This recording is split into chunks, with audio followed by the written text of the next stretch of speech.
Bismillahirrahmanirrahim. Alhamdulillahirabbil alamin. Allahumma shalli ala Muhammad wa ala ali Muhammad. Amma ba'd. Ikhwani fid din, rahimani wa rahimakumullah. Pada kesempatan kali ini akan kita bacakan tafsir Jalalain, yaitu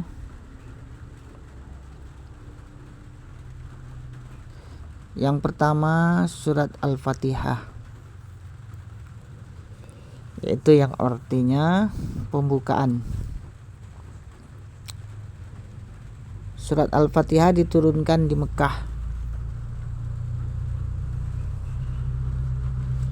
Jumlah ayatnya ada 7, berikut basmalah. Menurut pendapat yang menganggapnya sebagai salah satu ayat daripadanya. Sedangkan ayat yang ketujuh menurutnya ialah mulai dari Siratal Ladzina sampai dengan akhir surat.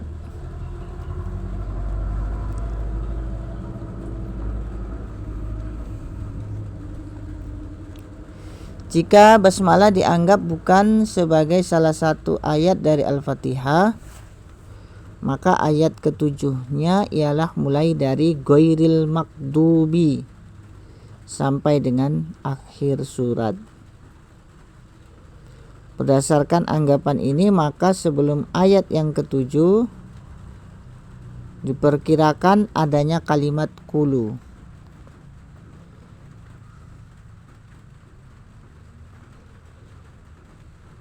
Supaya ayat yang ketujuh ini maknanya sealur dengan ayat-ayat sebelum ayat Iyyaka na'budu, yang kesemuanya itu dianggap sebagai doa dari hamba-hamba Allah.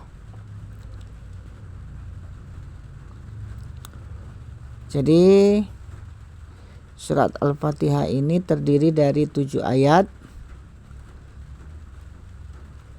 tapi ada beberapa perbedaan. Sebagian mengatakan bahwasannya 7 ayat itu bersama dengan Bismillahirrahmanirrahim. Sedangkan sebagian lagi mengatakan 7 ayat tanpa Bismillahirrahmanirrahim.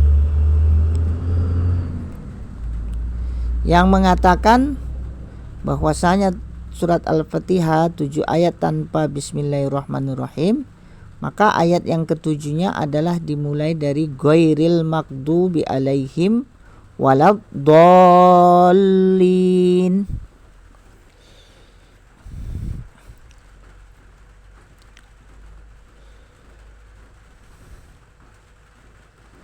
Dan yang berpendapat bahwasannya Bismillahirrahmanirrahim termasuk merupakan ayat yang pertama, maka ayat yang ketujuhnya dimulai dari Siratal ladzina an'amta alaihim ghairil maghdubi alaihim waladdallin.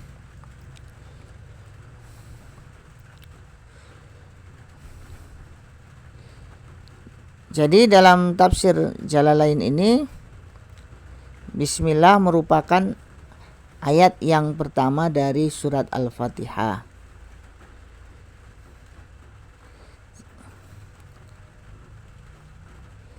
Bismillahirrahmanirrahim, dengan nama Allah yang Maha Pemurah lagi Maha Penyayang. Kemudian ayat yang kedua, Alhamdulillahirabbil alamin. Alhamdulillahi, segala puji bagi Allah.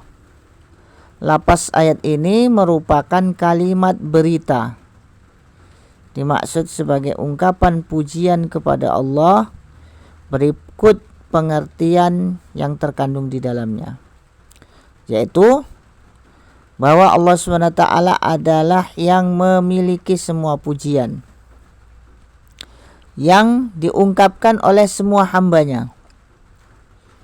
Atau makna yang dimaksud ialah bahwa Allah Subhanahu wa taala itu adalah zat yang harus mereka puji. Lafaz Allah merupakan nama bagi zat yang berhak untuk disembah.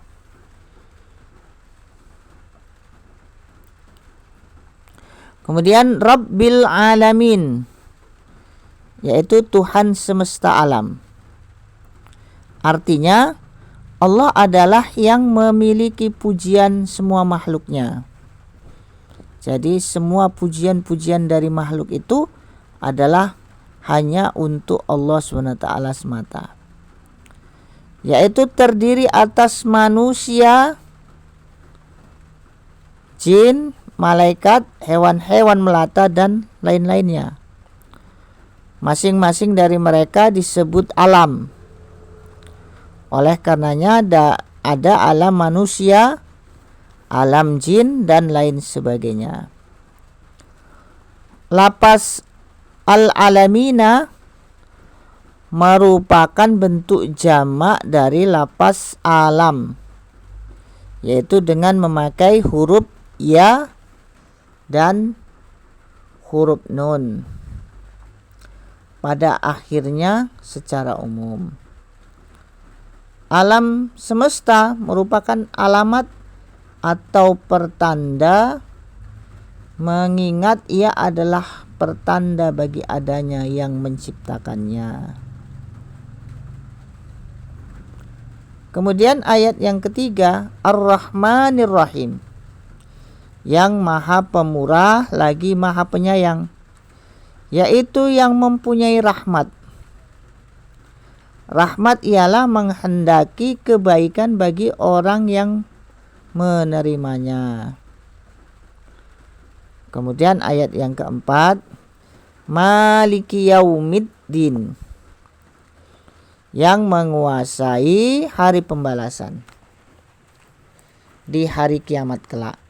Lafaz Yaumiddin disebutkan secara khusus karena di hari itu tiada seorang pun yang mempunyai kekuasaan melainkan hanya Allah Subhanahu wa taala semata.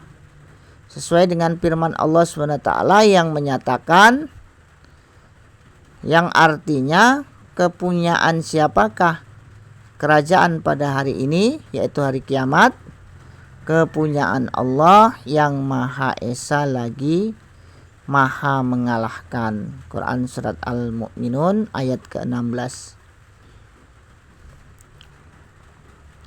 Bagi orang yang membacanya Maliki, maknanya menjadi dia yang memiliki semua perkara di hari kiamat, atau dia adalah zat yang memiliki sifat ini secara kekal. Perihalnya sama dengan sifat-sifatnya yang lain, yaitu seperti Ghafiruz Zambi, yaitu yang mengampuni dosa-dosa. Dengan demikian, maka lafaz Maliki Yaumiddin ini sah menjadi sifat bagi Allah karena sudah ma'rifah atau dikenal. Jadi pada hari kiamat kelak, Allah SWT adalah sebagai hakimnya yang akan memberi keputusan terhadap semua hamba-hambanya, baik yang beramal soleh maupun yang bermaksiat. Wallahu a'lam. Kemudian ayat yang kelima, Iyyaka na'budu wa iyyaka nasta'in, hanya Engkaulah yang kami sembah dan hanya kepada Engkaulah kami memohon pertolongan. Artinya kami beribadah hanya kepadamu, seperti mentauhidkan atau mengesahkan dan lain-lainnya. Dan kami memohon pertolongan hanya kepadamu, yaitu kepada Allah SWT, dalam menghadapi semua hambamu dan lain-lainnya. Jadi seorang mukmin menjadikan Allah SWT sebagai sesembahan, tidak yang lainnya. dan menjadikan Allah sebagai penolongnya dalam setiap urusannya. Wallahu a'lam. Kemudian ayat yang ke-6. Ihdinas siratal mustaqim. Tunjukilah kami ke jalan yang lurus. Artinya, bimbinglah kami ke jalan yang lurus. Kemudian dijelaskan pada ayat berikutnya, yaitu ayat yang ke-7. Siratal ladzina an'amta alaihim. Jalan orang-orang yang telah Engkau anugerahkan nikmat kepada mereka melalui petunjuk dan hidayahmu. Kemudian diperjelas lagi maknanya oleh ayat berikutnya, ghairil maghdubi alaihim. Bukan jalan mereka yang dimurkai. Yang dimaksud adalah orang-orang Yahudi. Jadi orang-orang yang dimurkai Allah adalah orang-orang Yahudi. Waladhdallin. Dan bukan pula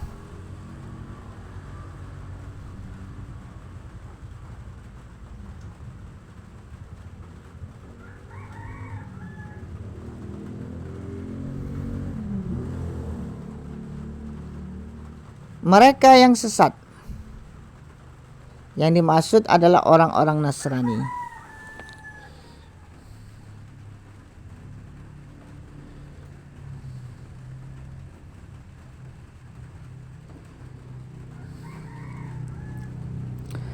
Faedah adanya penjelasan tadi mempunyai pengertian bahwa orang-orang yang mendapat hidayah itu bukanlah orang-orang Yahudi dan bukan pula orang-orang Nasrani.